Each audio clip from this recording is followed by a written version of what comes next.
এটা আমি বন্ধুরা আজকে বানাবো হাতে মাখা মাছ। এইখানে আমি নিয়েছি এটা রুই মাছ, আপনারা যে কোনো মাছ নিতে পারেন। আমি নিলাম এখানে 4 পিস মাছ, নিয়ে নিলাম পেঁয়াজ বাটা 2 চামচের মতন দিয়েছি, রসুন আর আদা বাটা দিলাম, আর নুন দিলাম, আর টমেটো কিন্তু মাছ। আমি এখানে কোনো রকম জল দেব না। 2 রকম লঙ্কা দিলাম, কাশ্মীরি লঙ্কা, ঝাল লঙ্কা দিলাম, সামান্য তেল। এই রান্নাটা একটু তেল বেশি লাগে, তবে আমি খুব একটা বেশি তেল দিলাম না। তো চলুন এটা মেখে প্রায় আধা ঘন্টার জন্য আমি রেখে দেবো।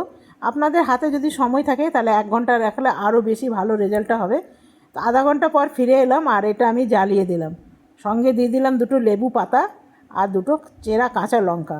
দিয়ে দিলাম কভার, এটা দমে রান্না হবে। আর মধ্যে মধ্যে এসে একটুখানি নেড়ে দিয়ে যেতে হবে যাতে মাছগুলো নিচে না লেগে যায়। মাছটা আমার রেডি হয়ে গেল।